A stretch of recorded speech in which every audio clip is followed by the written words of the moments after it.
Hi, everybody. My name is Michael Millerman, and this is a special audio only version of Millerman Talks. I would like to read to you something I wrote on Bronze Age Pervert's underground hit, Bronze Age Mindset. Some of you might know about it and have heard about it. I had a chance to read it and to put my thoughts on paper, give you a little bit of an argument about what he thinks is decisive and how we should make sense of his argument. I just want you to know that the paper itself is available on michaelmillerman.ca, and there you'll see all of the page numbers for the quotations and the other things that I'm referring to that I couldn't really say each time, page 106, page 192. But if you want to know the source in the primary text, you can go to michaelmillerman.ca and grab the document there. Also, please make sure to sign up for my YouTube channel where you can see my videos on Strauss, Heidegger, Digans, and other thinkers. And if you'd like to support my work, there's now an option to donate at michaelmillerman.ca. So without further ado, my review of Bronze Age Mindset. Bronze Age Mindset, a book on fire. The subtitle of Bronze Age Mindset is an exhortation, as you can see from the title page of the book. On the facing page is the epigraph, "Victory to the Gods." The initial impression conveyed by the book clusters around what we can call the militant, victory, and the divine, the gods.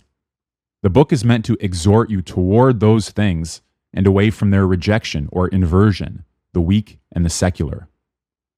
The dedication of the book attests to these two focal points. The dedicatee is praised as a spiritual brother, a giant of high vision, and a man of superhuman physical strength. The author, Bronze Age Pervert, looks forward to a time when he and his departed friend can meet and fight together again. Spirituality, high vision, and the superhuman accord with the divine. Brotherhood, being a giant, and pure strength accord with the militant.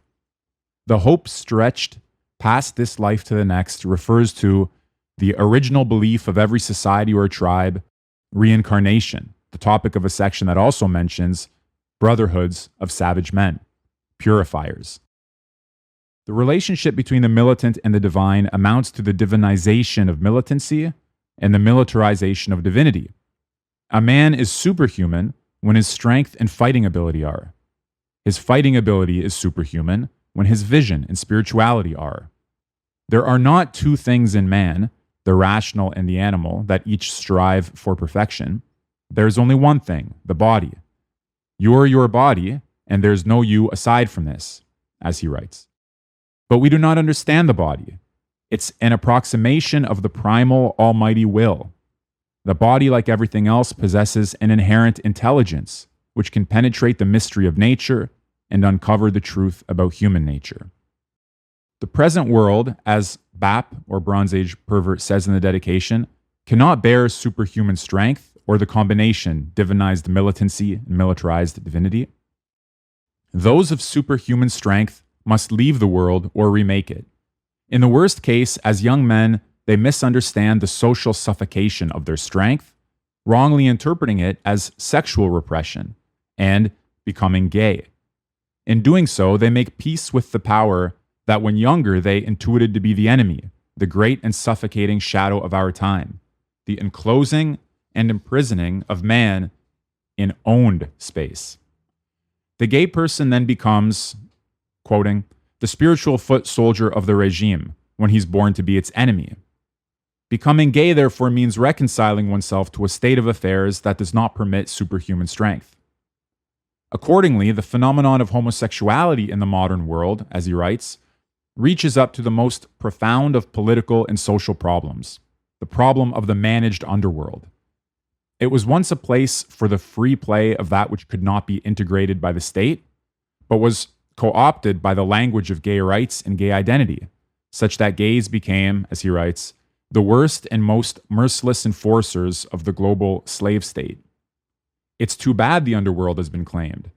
Bapt has a special attraction to filth and dirt, whores and junkie, perverts and worse, his words, and he does not want to purify that world. The target of the book's analysis in this section is not gay people, though Bapt has been talking about them. Quote, not all gays are of this origin, and of course not all higher types become gay. The point is that all higher types in our time risk making the error of misinterpreting their strength and inadvertently aligning with the forces that distort it. This exhortation, then, is an exhortation to higher types or potential higher types, not to leave the world or adjust to it by quote unquote becoming gay in a broad sense beyond sexuality, but instead to understand and embrace the truth about human nature and the truth about life as it really is, as he writes. What do we call a book that helps you understand the truth about human nature and that answers the question about what life really is and what life means? A book of philosophy. But the first words of this book say, this is not a book of philosophy. It is exhortation. How should we understand this contradiction? Philosophy and exhortation are not incompatible. Heidegger, whom the author mentions, believes that philosophy today can only be exhortation. However, Heidegger distinguishes between two kinds of exhortation. One is an exhortation to become Dasein, the open place, da, or localization, of the temporalization of being, the place where being is as time.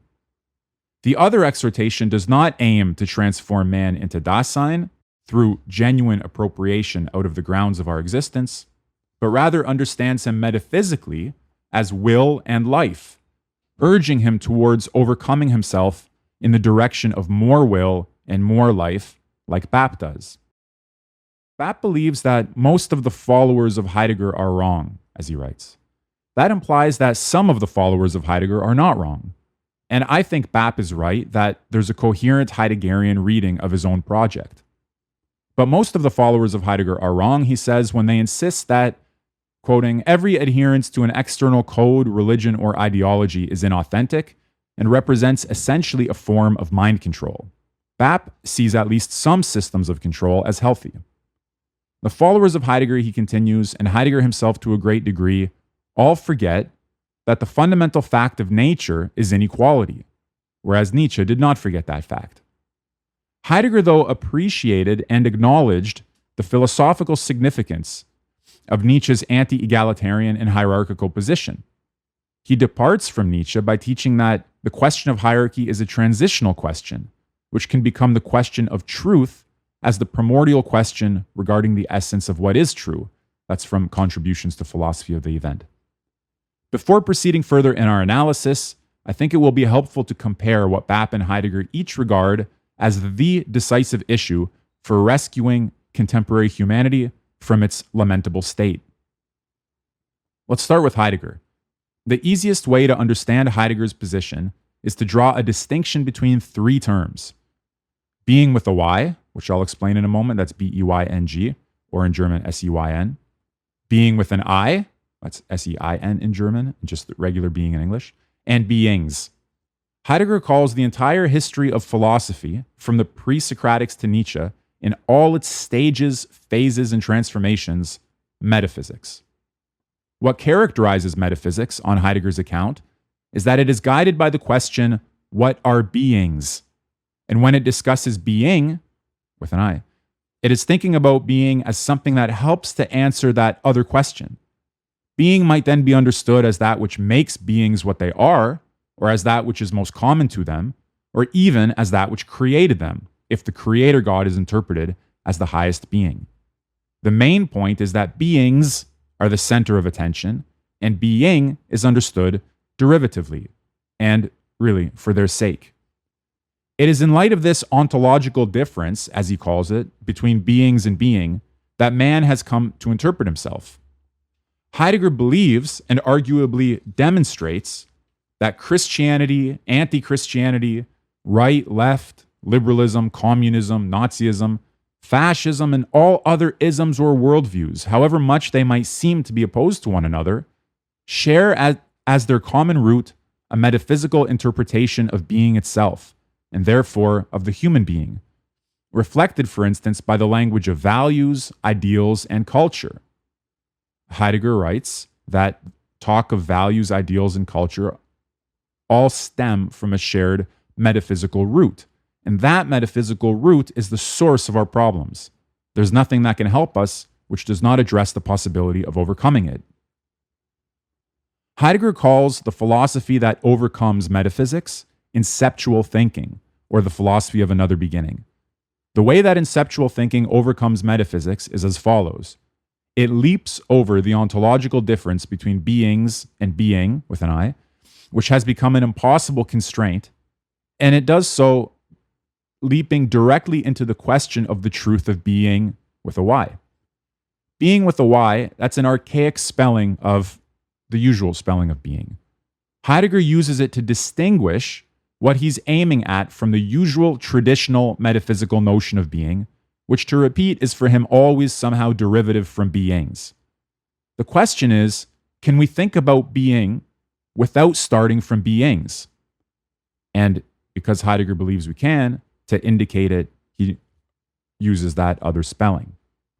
Because this is not a disquisition on Heidegger, I want to spare you the full details of how he understands that philosophical project in order to emphasize just this one thing.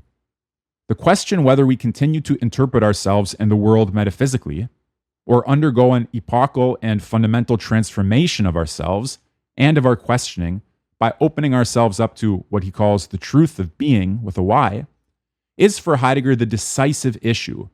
Everything is affected by that decision, and nothing which avoids it can answer the fundamental questions about our future. Heidegger once infamously said that World War II decided nothing. You might think that is a scandalous and incompetent assessment of the war. But Heidegger meant that from the perspective of the fate of man's essential dwelling on earth, when it comes to the deepest aspects of our philosophical self-understanding, all the crucial questions were deferred, or rather, everyone remained oblivious to them altogether, whereas everything hinges on whether or not metaphysics is overcome. The meaning of our language, our relationship towards the divine, nature, art, history, politics, beauty, everything is implicated in the one all-important decision.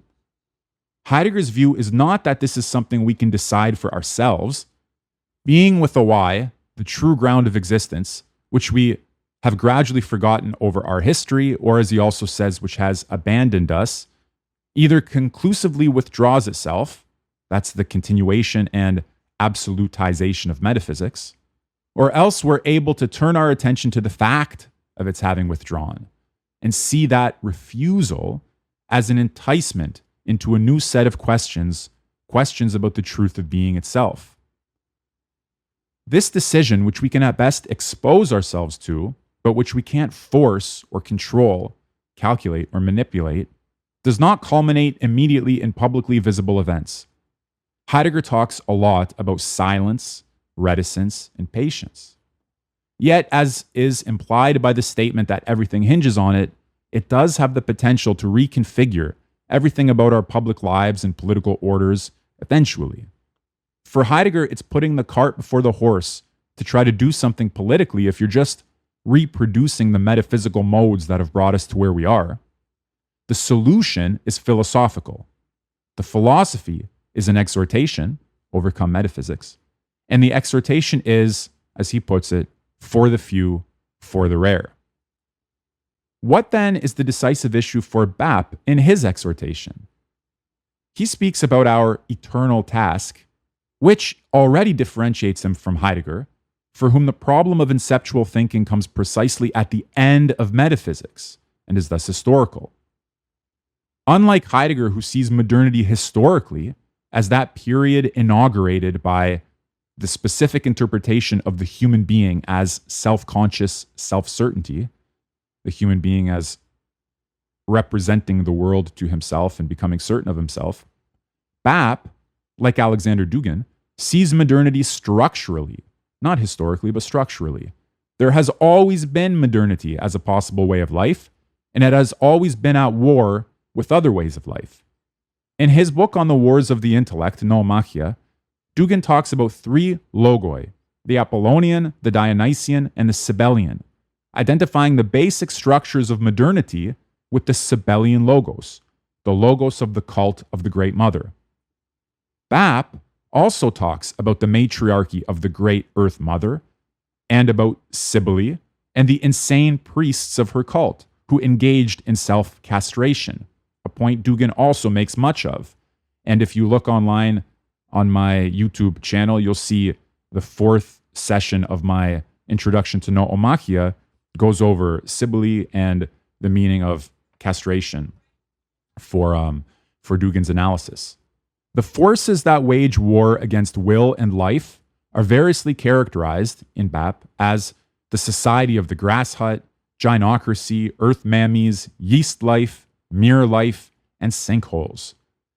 Bapt connects the worship of the titanic powers of the earth, of the Great Mother, his words, to matriarchy, and denies that it represents a kind of liberation from the strictures of modern civilization. In fact, what is hateful about modernity, he writes, is precisely its Sibyllian character. Everything that you hate about modern life, and that makes it into an iron prison, and I agree it is a prison, this is Bapt, represents a return to the endless sallow night of matriarchy, to the titanic hatred for the higher gods. Modernity is thus an eternally possible structure in the eternal noomachia, to use Dugan's terminology.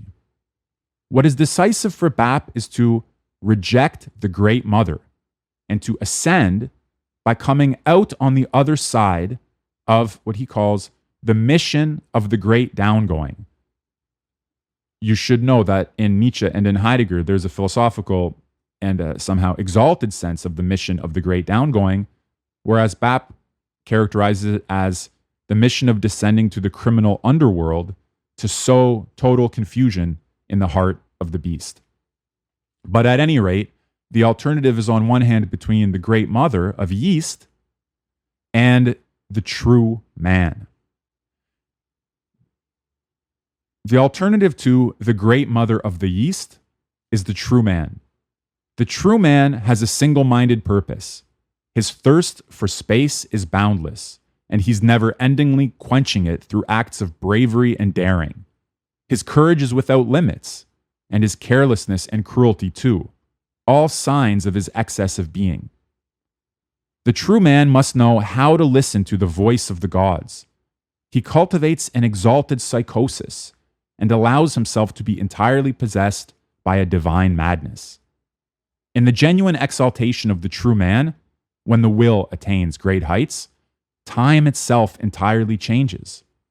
The true man is given the gift of heightened perception and can see things others can't. His force of personality and power of character and body exert a magical, magnetic effect on others. The true man can wish to be worshipped as a god because he has become the bearer of a godly charisma. He is motivated by the unlearnable desire behind all great things, namely the tyrannical desire to expand the domain of struggle for self-perfection into every area of social life. Self-perfection cannot be limited to the isolated bodily self or psychological self or inner self. The self-perfecting self is an outwardly conquering self-overcoming. The true man is a living work of art. That does not mean he becomes an artist in the narrow sense, or that any one of a large number of ways of life are worthy of him.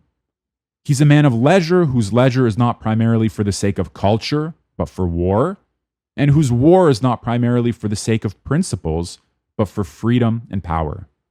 There are only very few potential true men. They are the standard. These men are propelled forward by the life force to conquer open spaces in a state of divine carelessness or abandon.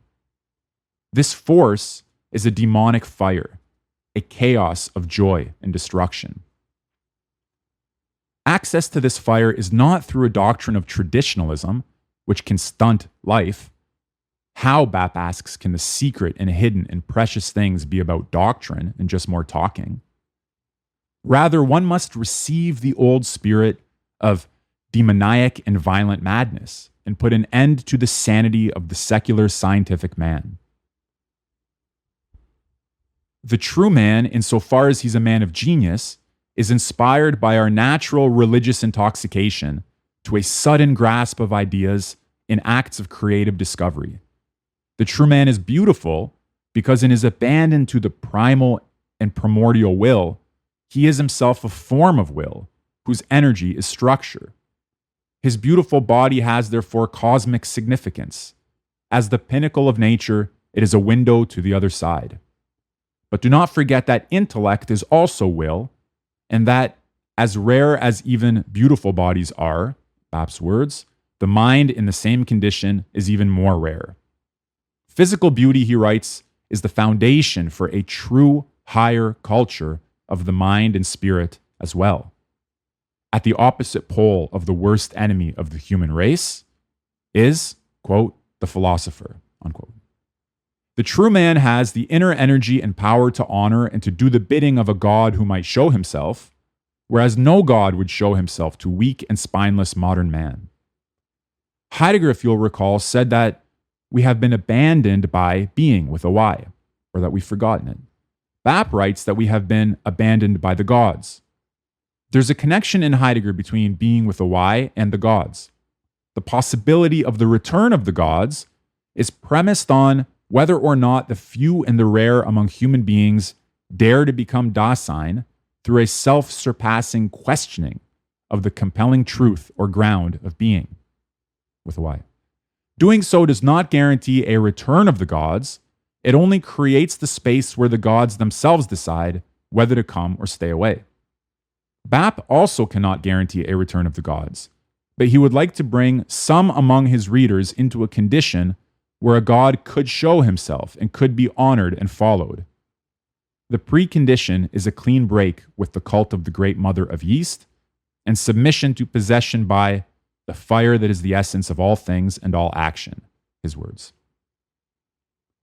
We had been saying that according to its author, this book is not a philosophy book, but an exhortation. And yet, inasmuch as it expressly aims at a true understanding of man and life, it did seem at first to be concerned with philosophical questions, and therefore to be a philosophy book. Then Heidegger reminded us that philosophy too can be exhortation. This book could be a book of philosophical exhortation in the guise of unphilosophical exhortation. It would not be the first such book, and Bapt himself refers to other such books in his book, which also teaches readers to wear a disguise. Fundamentally, I think there are three ways to read this book. The first way is to follow Bapt. That means to adopt his vision, however you understand it, as your own. Life, freedom, strength, the struggle for space, self-overcoming, force, possession, abandon, all of that, or as much of it as you can bear. Maybe you stop at this advice. Don't be lame. Learn to make videos and photos, his words. Maybe you become a political prankster, as he writes. Or maybe you get some friends and, quote, never stop studying or working together. Presumably in all of this, you're doing what you can to, quote, discredit the enemy and expose his authoritarianism, his stupidity, his slavishness, and his corruption, while finding your own way to embody and to worship fire. So that's one way to follow Bapt. The second way is to acknowledge his influence, importance, and intelligence, but to wonder, as some insightful commentators have done, especially Michael Anton and Elijah Del Megiddo over at American Mind, where there are some good essays on this book, to wonder whether Bapt's misunderstanding of the American founding or undervaluing of Socratic questioning into the nature of justice discredits his project. Who among East or West Coast Straussians, at the extremes, for instance, could endorse to themselves or to anyone else the desirability of the underworld frisson Bapt describes when, on a late summer night, you're asked by a corrupt lawyer to spy on a Lebanese strip club owner, and you're out in the courtyard with a 20-year-old prosty. She put cocaine on your tongue, and you feel the ocean air at night fill you with the longing of the great sea. Well, that's not really a Straussian cup of tea, is it? So they might as well endorse Hakim Bey or Charles Bukowski. In general, the metaphysics of pimps, hookers, and thieves belongs somewhere else. I laughed, as anyone who has read this book probably laughed, at some of the jokes. My personal favorite was his commentary on Larry David's struggle against the oppression of the service industry. But beyond whatever compliments can be paid to the book and its author, this second way is absolutely compelled to transcend it in the direction of a more decent alternative, rightfully so. Now, the third way, neither an embrace nor a rejection of Bapt's project, is the one that I tried to indicate earlier through my remarks on Heidegger. We are faced with the question, what is man? Or who is man? The more so if we have recoiled from the ugliness of what today can pass as man. Both Bapt and his moderate Socratic and Straussian critics have something like an answer, but in both cases, it's premised, non-trivially, on a rejection of Heidegger. Heidegger saw Nietzsche as the final philosopher at the end of metaphysics. To the extent to which he's Nietzschean in spirit, as he's commonly and plausibly thought to be, Bapt presents us with the all-important question whether his project amounts to a continuation of the metaphysical understanding of man, itself for Heidegger the decisive obstacle to a genuine overcoming of our present distress. The Socratic and Straussian response, premised as it is on Strauss's supposed resolution of the conflict between nature and history, does not wage an adequate confrontation with Heidegger. Digans, by the way, whose Eurasianism Bapt mentions in passing as one among a number of dork ideological constructs, his phrase, that his followers should not discuss in public, Digans is worth putting into conversation with Bapt's project, not primarily because of their implicit dispute over traditionalism or their mutual sympathy for Nietzsche, but because while both of them understand modernity precisely and explicitly as an expression of the eternally possible rule of Cybele, they fall on opposite sides of the crucial philosophical question concerning Heidegger's significance.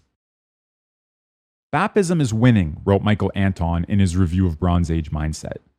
It is a matter of the utmost importance to understand as clearly as possible, from the broadest perspective, whether his victory, if it is one, decides anything essential about man's fate on earth. Perhaps even the true man cannot again encounter the gods, who still flee from our metaphysics, awaiting the moment when not the fire of life, but the fire of the hearth of being beckons them on, a well-guarded fire that cannot burn without the philosophizing of those who submit themselves to the compelling sovereignty of the most question-worthy truth. There's more to this book than what I've indicated. By far, the least interesting and least relevant aspect of the book is its grammar. That is almost all I'd heard about it in preparing to read it.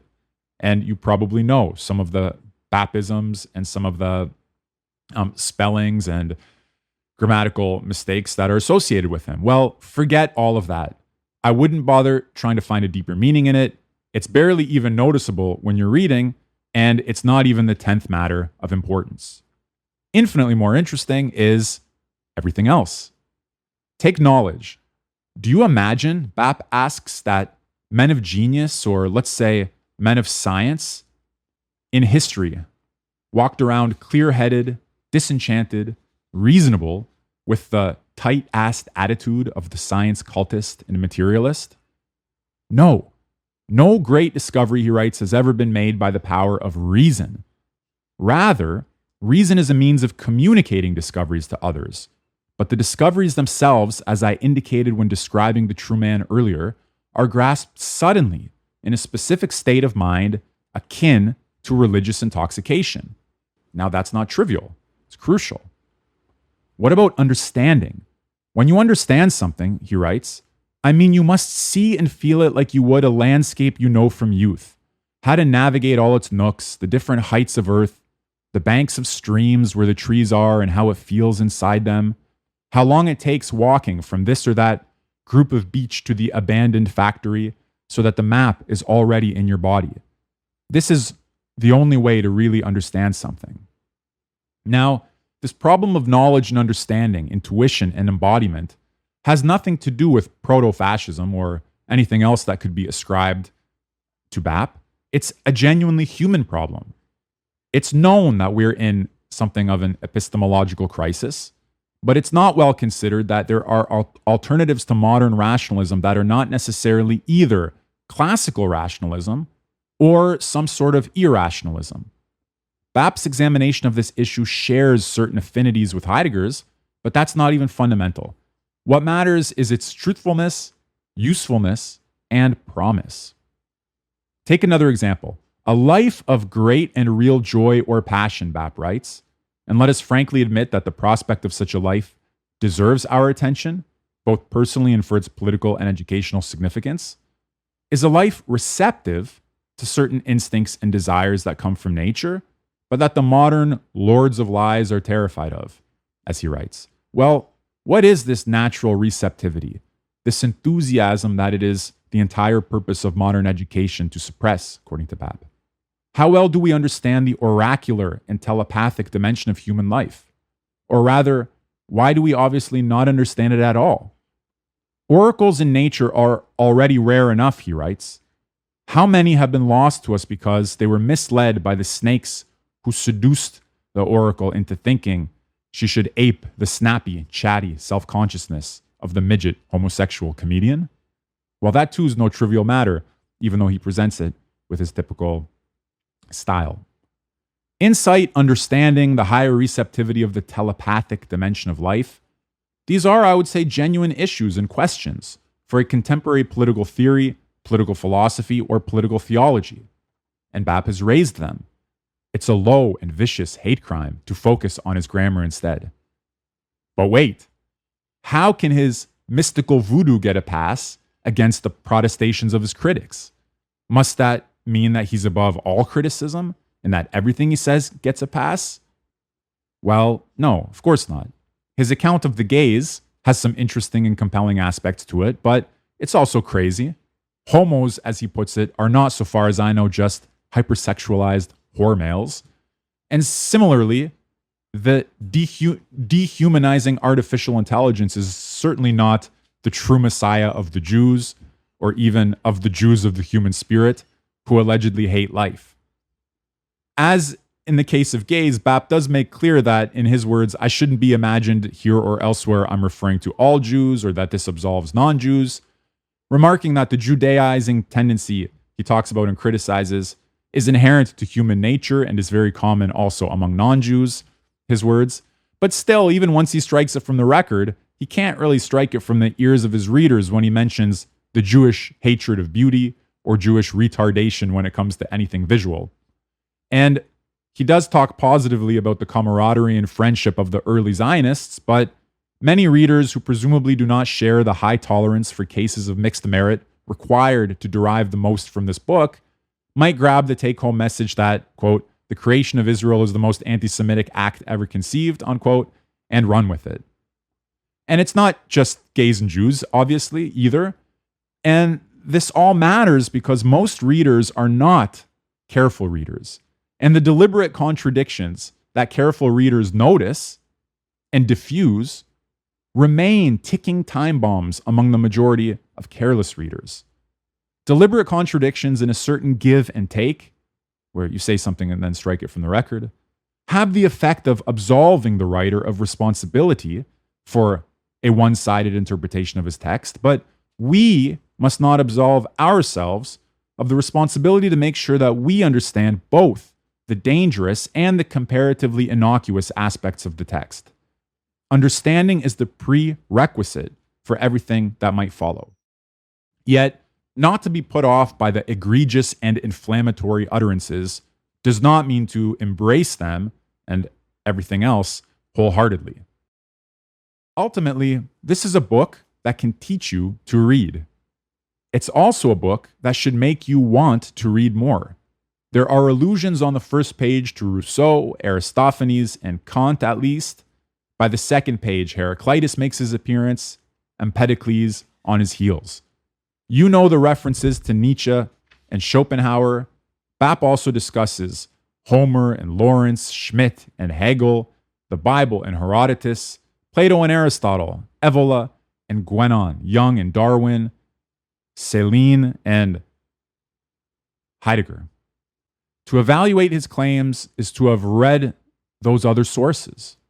The book, therefore, points beyond itself, not only in its project, but in what is required to make full sense of it. Of course, there's nothing to do with such a book but to denounce it, if not to burn it. Too many typos mar the presentation of what would otherwise be a pristine work of proto-fascism. The only way truly to take the sting out of a work like this is to teach it. Bronze Age Mindset is an underground book. The book itself shows the moderate ones how to own the underworld. It is not by descending into it.